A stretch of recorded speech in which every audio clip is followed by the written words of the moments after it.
Nova Vulgata Evangelho segundo São Mateus. Capítulo 26. Jesus, de concluir essas palavras, disse aos seus discípulos: Vós sabeis que dentro de 2 dias será celebrada a Páscoa e o Filho do Homem será entregue para ser crucificado. Então os sumos sacerdotes e os anciãos do povo reuniram-se no pátio do sumo sacerdote, chamado Caifás, e tramaram em conselho prender Jesus com astúcia e matá-lo. Mas diziam entre si: não durante a festa, para que não haja tumulto entre o povo. Estando Jesus em Betânia, na casa de Simão, o leproso, aproximou-se dele uma mulher, trazendo um vaso de alabastro cheio de perfume precioso, e o derramou sobre a cabeça de Jesus, que estava à mesa. Vendo isso, os discípulos ficaram indignados e diziam: para que esse desperdício? Esse perfume poderia ter sido vendido por muito dinheiro e dado aos pobres. Jesus, porém, sabendo disso, disse-lhes: por que molestais esta mulher? Ela realizou em mim uma obra boa. Porque sempre tereis os pobres convosco, mas a mim nem sempre me tereis. Ao derramar este perfume sobre o meu corpo, ela o fez em vista da minha sepultura. Em verdade vos digo, onde quer que este evangelho for anunciado em todo o mundo, também será contado que ela fez em memória dela. Então, um dos 12, chamado Judas Iscariotes, foi até os sumos sacerdotes e disse: o que me dareis se eu entregar a vós? E eles lhe fixaram 30 moedas de prata. Desde então, Judas procurava uma ocasião favorável para entregá-lo. No primeiro dia dos pães ázimos, os discípulos aproximaram-se de Jesus e lhe perguntaram: onde queres que preparemos para comer a Páscoa? Ele respondeu: ide à cidade a um certo homem e dizei-lhe: o mestre diz, o meu tempo está próximo. Em tua casa celebrarei a Páscoa com os meus discípulos. Os discípulos fizeram como Jesus lhes havia ordenado e prepararam a Páscoa. Ao cair da tarde, Jesus pôs-se à mesa com os 12.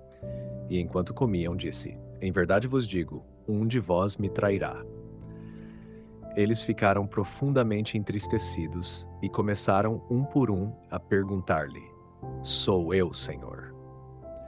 Ele respondeu: aquele que comigo põe a mão no prato, esse me trairá.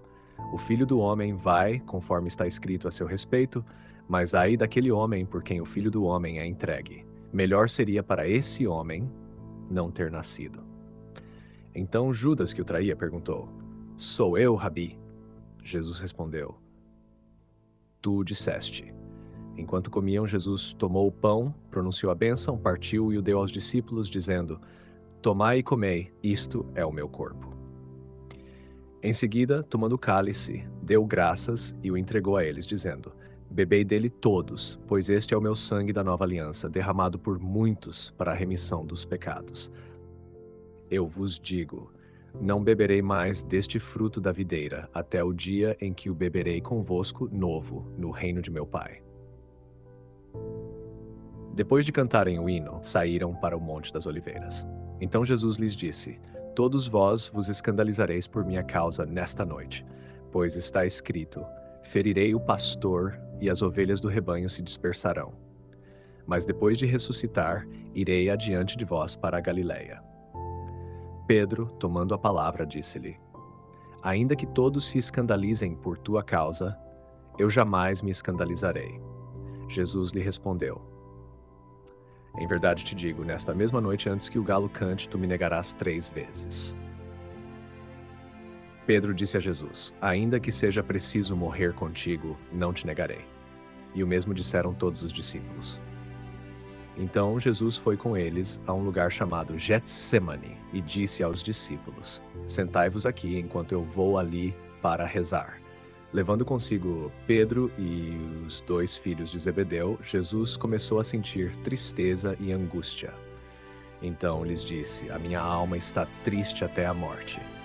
Permanecei aqui e vigiai comigo.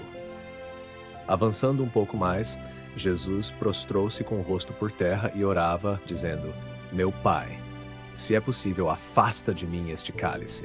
Contudo, não seja como eu quero, mas como tu queres. Voltando aos discípulos, Jesus encontrou-os dormindo e disse a Pedro: então não fostes capazes de vigiar comigo uma só hora? Vigiai e orai para que não entreis em tentação. O espírito está pronto, mas a carne é fraca. Afastando-se novamente, Jesus orou pela segunda vez, dizendo: Meu Pai, se este cálice não pode passar sem que eu o beba, faça-se a tua vontade.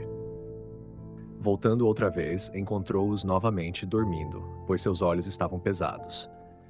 Deixando-os, afastou-se mais uma vez e orou pela terceira vez, repetindo as mesmas palavras.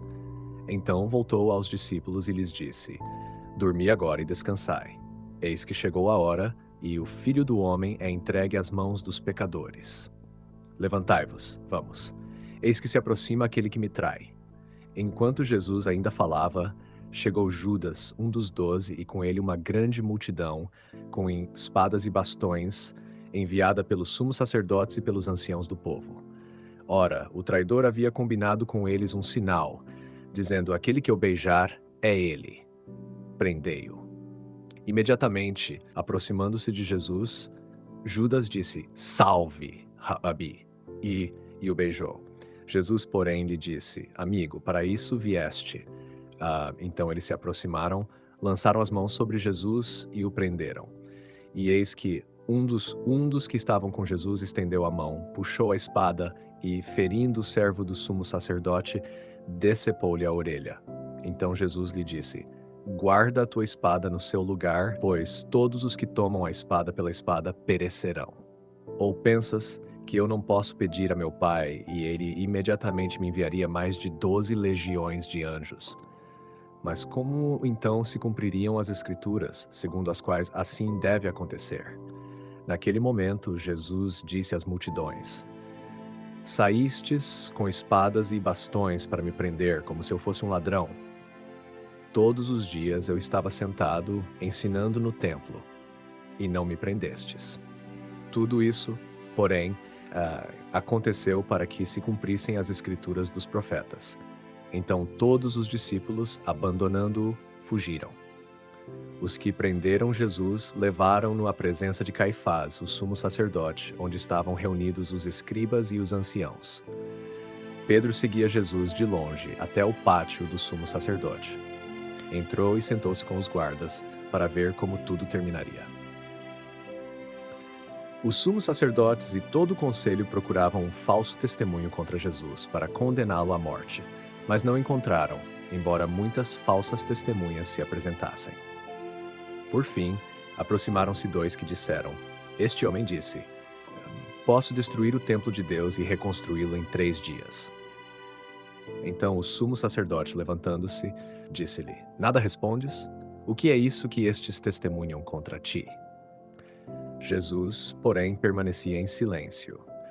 O sumo sacerdote lhe disse: Eu te conjuro pelo Deus vivo, que nos digas se tu és o Cristo, o Filho de Deus. Jesus respondeu: Tu disseste. Mas eu vos digo: desde agora vereis o Filho do Homem sentado à direita do poder e vindo sobre as nuvens do céu. Então o sumo sacerdote rasgou as suas vestes, dizendo: Blasfemou! Que necessidade temos ainda de testemunhas? Agora mesmo ouvistes a blasfêmia. Que vos parece? Eles responderam: É réu de morte.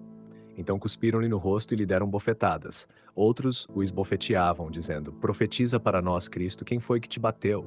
Pedro estava sentado fora, no pátio. Uma criada aproximou-se dele e disse: Tu também estavas com Jesus, o Galileu. Mas ele negou diante de todos, dizendo: Não sei do que estás falando. Ao sair para o portão, outra o viu e disse aos que estavam ali: Este estava com Jesus, o Nazareno.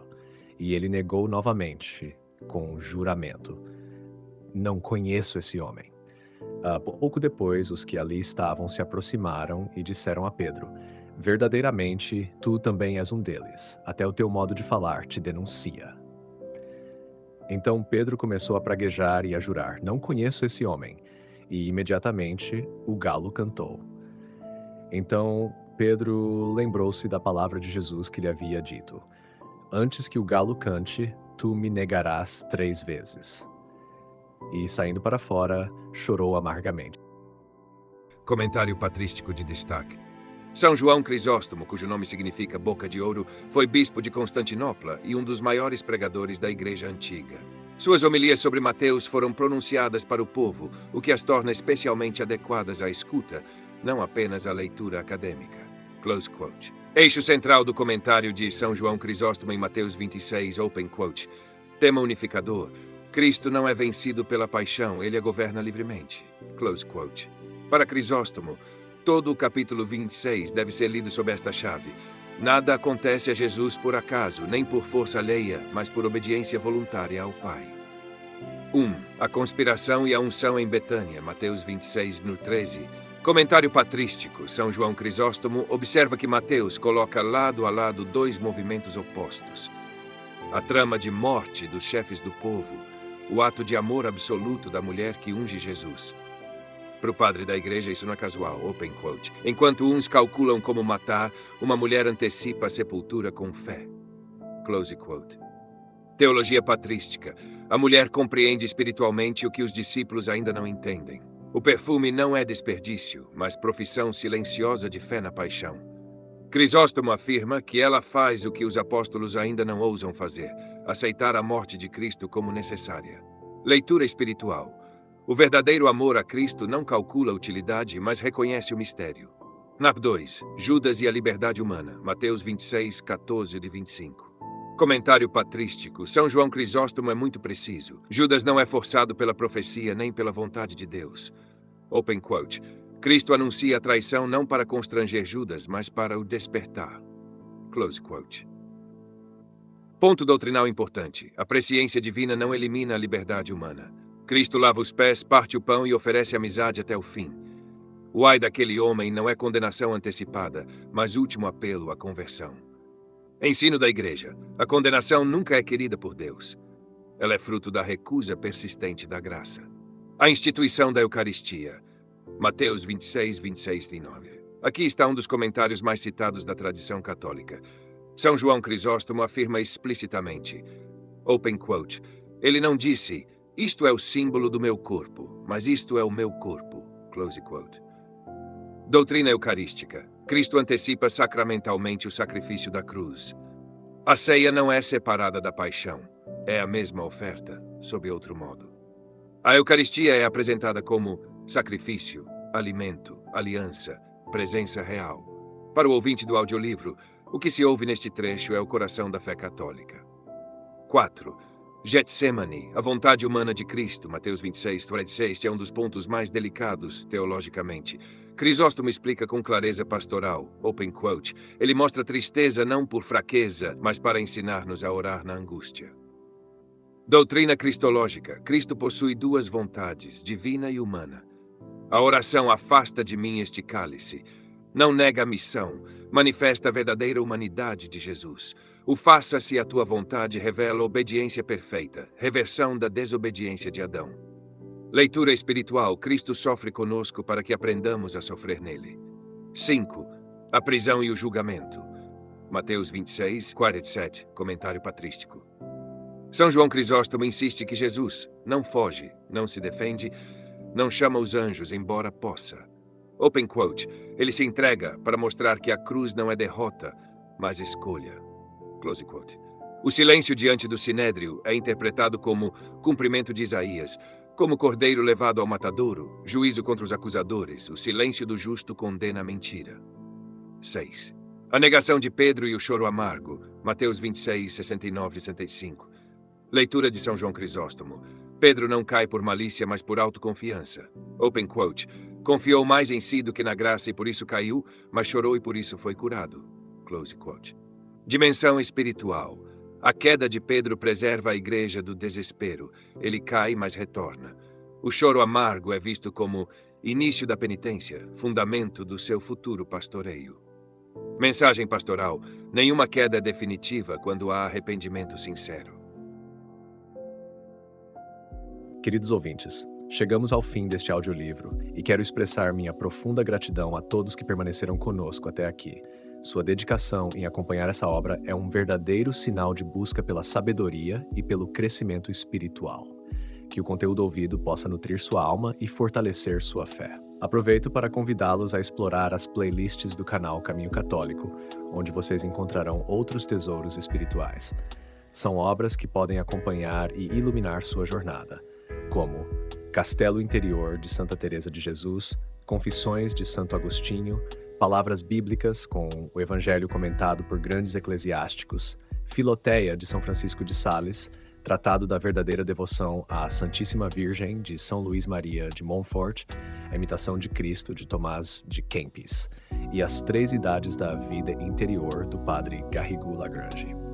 Cada uma dessas obras oferece um caminho profundo de reflexão e conversão, e espero que possam encontrar nelas a mesma riqueza espiritual que proporcionaram a tantas gerações.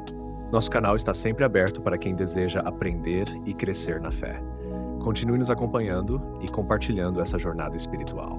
Mais uma vez, obrigado por sua presença e que Deus abençoe a todos.